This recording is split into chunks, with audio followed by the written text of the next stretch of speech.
Good morning, dog fans. We are here in Amsterdam. Amsterdam. Dun, da, dun, dun, da, da. It's funny, my first introduction to Amsterdam was when I was a fourth grade trumpet player, and they're trying to teach me how to play a dotted eighth note followed by a 16th note followed by an eighth note. Well, somebody's tired. So Amsterdam. Exciting times. Ja, dan wordt het twee dan. And we have the driver Alfred, and my name is Els. We will drive first to the parking garage underneath the Rijksmuseum. From there we make a walk. And then we will visit the Canal Museum. That's the one thing. How the Amsterdam people built the canals. A lot to tell about. There will be two other guides that walk easy with you through the city to that Canal Museum. And here de grachten. And after that you have your own tour. But first I will explain it while we drive. First, if you want to... Did you find your seatbelts? That's the main question. Safety first, and I take mine. Always. Okay, Alfred, dan we can start. We're looking at the Grachten Museum, the Canal House Museum. There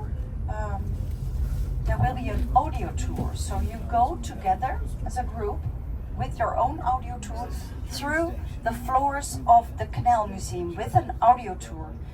So it's an experience. It's not a museum with a collection. It's about how we built these pillars, these houses on the wooden pilings and all the details. It's very a nice experience to see how we managed to do this. From the start, the city was built here. After that, the guides will pick you up and we will walk back to the parking garage at Museum Square, and from there we head back to the Amadeus Queen, back here at the Ruiterkade Oost near this train station, which is very convenient for travelers. It has a lot of shops, drugstores, pharmacies, but also the real Amsterdam souvenirs in the I Amsterdam shop. On this waterfront side are many shops and lunch places. And if you find a landmark, it has become with the movies and our National Film Museum. And next to it is a tower we call Adam Tower. It used to be the head office of the Shell company. And they have a panorama platform on top of the building. And if you are Daredevil, there are 3 swings you can use hanging over the edge. Salt water here, salty water and tiding. We closed it off in 1932, very important moment in the history of the Netherlands as well, because now it's all fresh water and it's become the biggest freshwater drinking water supply from the Netherlands. And from 1932, it's almost 100 years ago, so the water has turned fresh from salt. It was very important for the development of Amsterdam. And here on the right side, in this waterfront, this water, where the big ships, sailing ships with the cargo coming from all over the world, the salt. No, neither do I. Yeah, it's I'm surprised that you see scoot. We have 3 guides, therefore we're going to divide our group in 3 small groups. And it's going to be as follow. Washington is going to be group number 2. Smithsonian is going to be group number 1. Then we have Arizona. We don't have Arizona. We have Michigan and National Trust. That'll be group number 3. Okay? We're all clear, right? And Yes. there's really nice because we have very small groups and we all have our own kind of almost a private guide. Okay. So I'm gonna let Elsa tell you more about this beautiful city.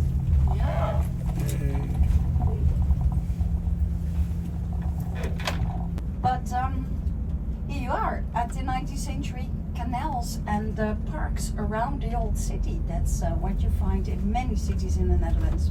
There's a limited speed, 30 kilometers. It's printed in the asphalt of the road. It's the last year they started doing that, limited speed everywhere. And it's the morning rush hour. So far I haven't seen too many bikes actually, to be honest. Kidding. But you can see they're parked everywhere. This is typical Amsterdam. 4 floors, there is no elevator. This is how we have been building for centuries.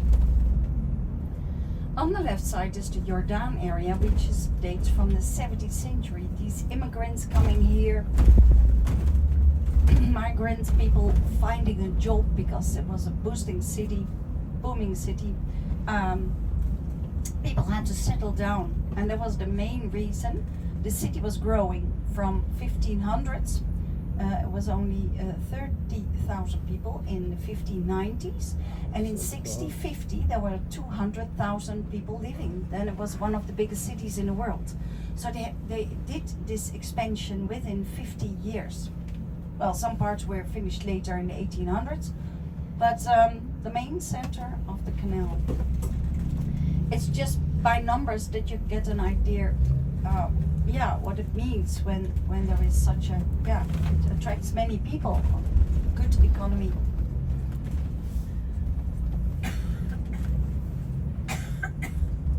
We don't have a map in front of us, but then you get a better view. So there you see it printed in the road in the middle, 30 kilometers. And the bicycle lanes are pink, you can see. Right on the road. We will leave from the museum square after finding our guides from the garage. There is an elevator up if you want one. And then we are at Museum Square, where you find the Van Gogh Museum, the Metropolitan Museum of Modern Art. And there is the Rijks Museum, the National Gallery. We will walk underneath it to reach the old city. And there's another private museum, the Moco Museum, where you find Keith Haring and Banksy, very contemporary museum. It's all at Museum Square. It has become a global place. Everybody who visits Amsterdam also visits the Museum Square. Maybe you have been there already in your life. It's a Fiat. Is that Fiat? Yeah. Nancy used to drive that. I did. Yeah. The one right in front. Yeah, she's tiny. Yeah. Green one. Yeah. Couldn't Like put a Rosie motorcycle. in there. Yeah, Rosie wouldn't fit. She can fit anywhere. Flexible. Ja, je hebt een beetje door het verleden there. Ja. Het is niet makkelijk voor bus. Opzij al met je programma, dat is vaak Yeah. There were See that tons car? of people on the waterfront. They were Ik all hoorde de struggles altijd following bij. the rules. ja, ik zie die mensen allemaal voor het eerst, dus ik vind het ook So there you see the houseboats here, and these lovely canals, and they date from the 1900s. We're getting closer, and well, we have sidewalks, It's pretty safe on the sidewalks. It's only you have to, when you leave the sidewalk, check left, right, left with you. When we're in a group, of course, and that's why you also have a guide to stay safe. We have many e-bikes, and you see bikes with a blue tire on the front. Do you see that? Yeah. Blue tires, you see them everywhere. Those are lease bikes. And the simple ones you pay like €19 a month. They started to do it for students.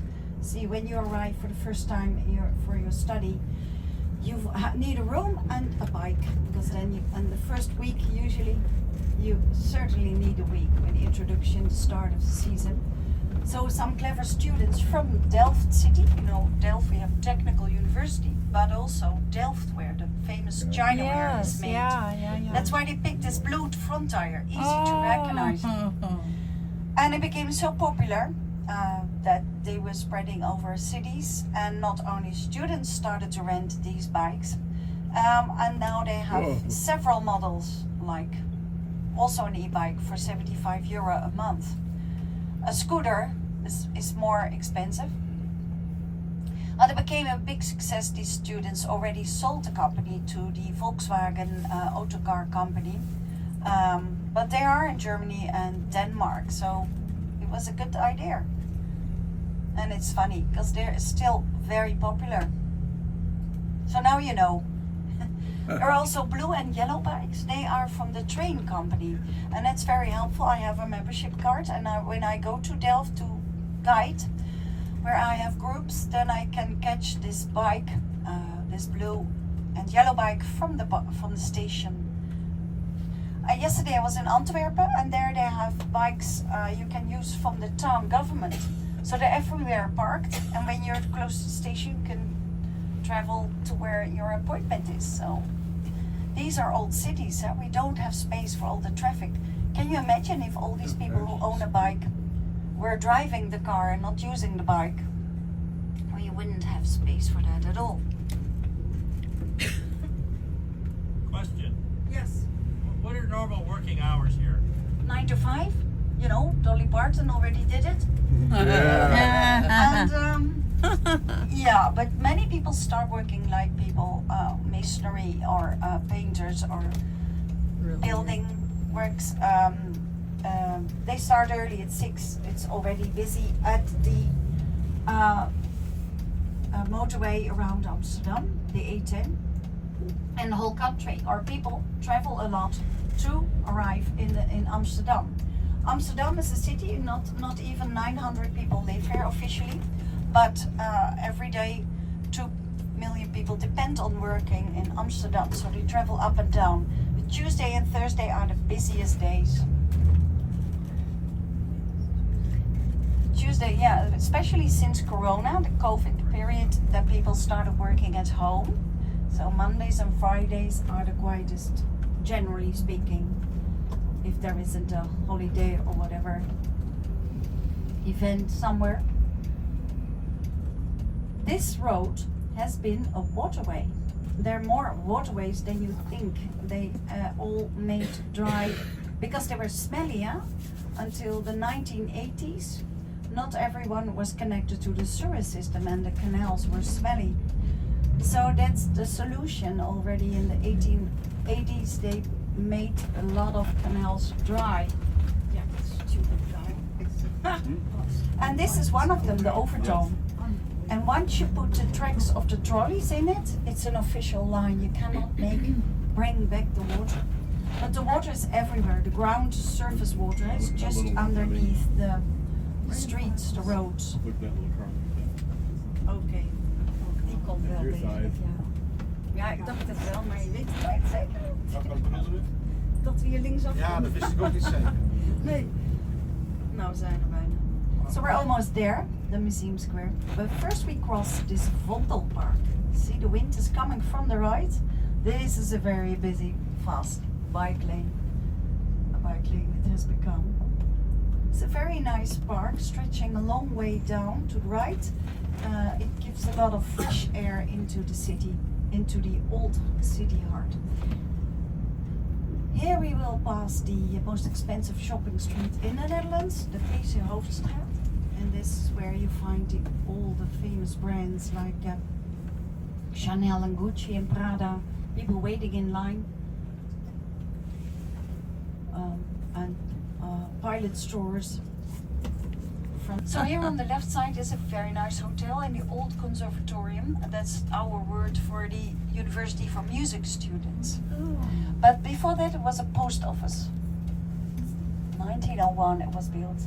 Most monumental buildings become a hotel, like the Voorburg Palace of Justice at the Prince Canal has just become the 6-star plus hotel, the Rosewood Hotel. Has just finished building 2 weeks ago. So these old buildings get another destination now. They are heritage. So here's the Metropolitan Museum of Modern Art, the 19th century part, and the modern behind it, the bathtub we call it. But you can see it from the square. And here's the famous Van Gogh Museum, the brick stones, the light brick stones. It was only built in the 1970s, very late. And the whole collection was donated to the government. What? To the government to the state, to all of us. The family donated it, but they had one condition: you have to build a museum. And this is what the Van Gogh on your right now, the Van Gogh Museum. There's a big, huge, very nice exhibition on with Amsterdam Kiefer. Maybe you know this name?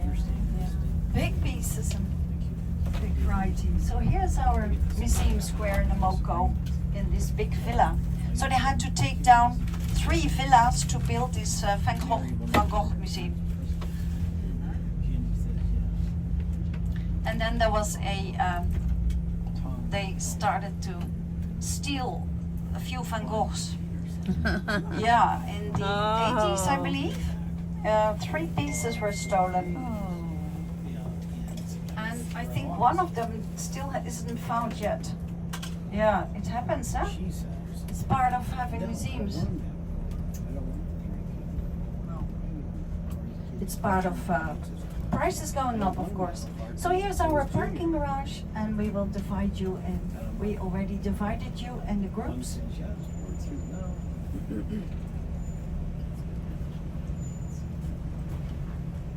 We have Martina, the guide, and Eduardo, the guide, and me, else.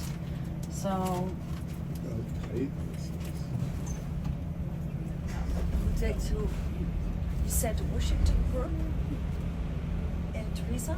I'm sorry? You said the Washington group? Yeah, Washington is going to be number 2. The number 2, okay? Smithsonian is number 1.